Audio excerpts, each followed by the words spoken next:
And then I guess we're taking that time frame. That's when you did after Volume 3, you dropped Deal or No Deal, Yeah. right? Which was a still one of my favorite, like, of your older stuff.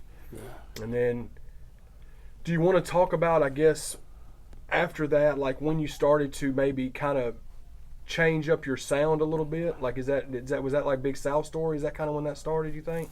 Well, Or was it after that? When you yeah. kind of started just kind of branching out, you know what I'm saying? I'm trying to think about. Because I know you did mid-grade. No, for sure. I remember that time, but I feel like I'm skipping. I'm trying to remember the timeline period that fell in whenever I was messing with my boy Steve Matherly and all my dudes in Chattanooga. Because they had a big thing going, and that's when we had dropped the collection. So I guess we're taking that time frame. That's when you did after Volume 3, you dropped Deal or No Deal, Yeah. right? Which was a still one of my favorite, like, of your older stuff. Yeah. And then, do you want to talk about, I guess, after that, like when you started to maybe kind of change up your sound a little bit? Like, was that like Big South Story? Is that kind of when that started, you think? Well, Or was it after that? When Yeah. you kind of started just kind of branching out, you know what I'm saying? I'm trying to think about. Because I know you did mid-grade. No, for sure. I remember that time, but I feel like I'm skipping. I'm trying to remember the timeline period that fell in whenever I was messing with my boy Steve Matherly and all my dudes in Chattanooga. Because they had a big thing going, and that's when we had dropped the collection. We're missing here is whenever I came home the next time, for the second time, and started working on. I hooked up with White and did Pop Another Pill. Yep. What mixtape did that fall on? That Pop Another Pill was on. That was on Deal or No Deal. Okay. Yeah. That was the beginning for me of like Yeah. really owning the space of who we were. That was Trap House. That was fucking, you know what I mean? Like it was totally, that was that era. So that was. That's when you was doing. Y'all had the studio at Blackfly. Yes. The Black with Charlie and them. Yeah. Exactly, for That's sure. when all that was getting Yeah, because around that era I was messing with Steve and them really tough up in Chattanooga, man. I love them guys. They did so much for me. I hate to talk about my history as a musician and not bring them up, but they did so much for the whole scene of Tennessee back then. They were just so unity minded that Steve had helped me put together the collection, and we passed out like 5,000 of them down on fucking spring break. You know what I mean? Yep. But me and White had hooked up and did Pop Another Pill, and that was the beginning of the White music era that led to me, White introducing me to 3-6 Mafia, and me and Juicy J and DJ Paul building a relationship that I still have with them to this day. Yeah, because you did that. It's funny when you recap the story, man. I hope somebody's inspired by all this, of like there was so many little things that happened that were really big things. Yeah.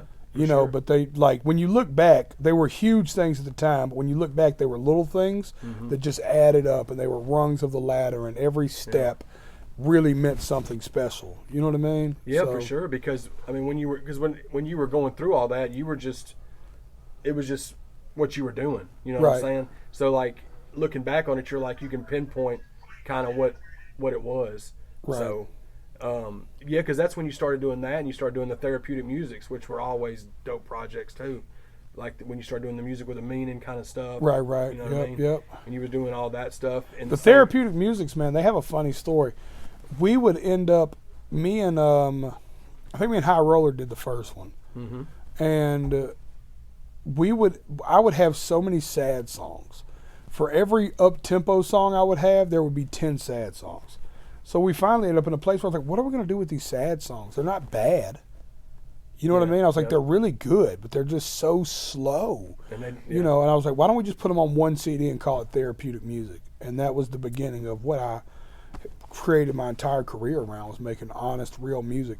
Because I had a moment later in my career that you talking about the sound changing after that, where I was like, dude, let's just make the kind of music we want. Who cares the speed of it?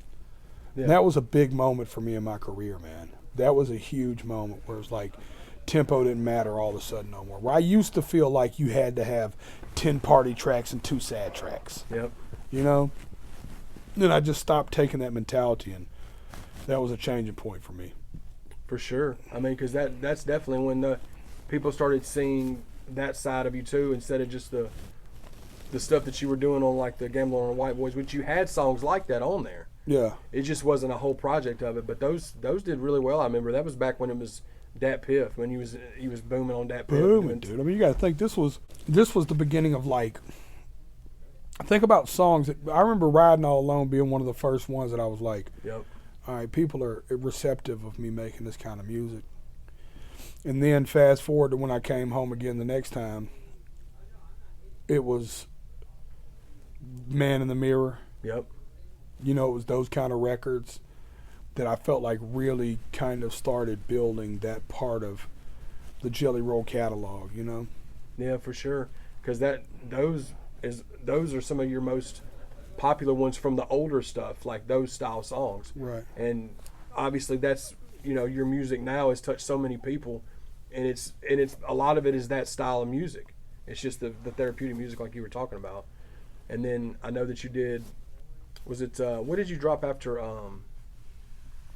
you dropped Big Sal? And I know you did the Whiskey, Weed, and Women and all that. You did some mixtapes.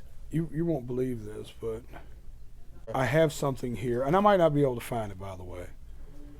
But I used to have a note in my phone. I'm wondering whenever I changed whatever notes earlier that I might have lost this. But I used to have this thing where it was like, there it is. You ready for this? Mm-hmm. And this isn't in the right order because I later went back and remembered stuff I forgot. The Street Flavor mixtape, which was one of my first times being retail, me, Charlie P, and Haystack, right? Which was an incredible thing. Gambling on the White Boy 1, 2, 3, 4, and 5. Therapeutic Music 1, 2, 3, 4, and 5. The Halfway House, the Hate Goes On album. No Filter 1, No Filter 2. Strictly Business, Business as Usual.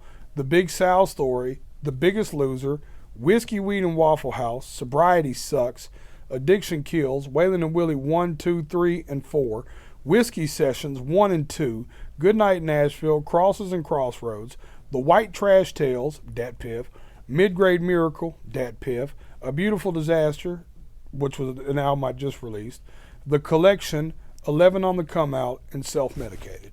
Yep, I was going to say, yeah, I was keeping up. I was like, 11 on the Come Out, but you got it, yep. That was in 2011. Yep. We dropped it New Year's Day. Yep. You know what I mean? And I remember going back to Therapeutic Music, I remember on one of your freestyles at the end, you was like, I'm talking about 20,000 downloads, and that was like a big thing. Oh yeah. Back then, you know what I mean? And to look back on that, it's just like, I mean, you do that in an hour now. Yeah. You know what I'm saying? But back then, that was everything. It was a huge, especially for the internet where it was. This was 10 years ago. Yeah. 11 on the Come Out was literally 10 years ago and some change now, 10 and a half years ago. But I wrote those down because I have to remind myself sometime how much work went into this. For sure, man. And that's just the projects. That's not counting the shows and the hours of time in the studio. The years sleeping in vans. That was just the amount of times I was willing to put my name on something and try to put it out for the world to criticize. Yep. You know, because that's all that was happening back then. You were just getting picked apart. You know what I mean? Oh, for sure. So it's like, just, it was a lot of projects in there. I think that, I remember that where I was at in my life for all of them. I remember finishing Mr. Controversy in Bobby's basement. He had that studio downstairs. Yep. You just interviewed Big Lazy. That's how Big Lazy came over there and cut that. Oh, yeah, I did 3 on there. My People. Yeah. No More Games. Yeah. And Singing My Song. Yep. Yep. Nope. Sure enough. I should go back and dig through the crates and redo all that. Dude, I think your Gambling on a White Boy Volume 1 is the most sought after thing on the internet. Nobody has it. I've never had it. Right. And I don't know of any. That's what everybody keeps. I get that question. Oh, Gambling on a White Boy 1? Yeah, bro. You know I rapped over the Mario beat. Did you really? It's Mario. Jelly Roll like Super Mario. I was rapping all over that shit. That's great.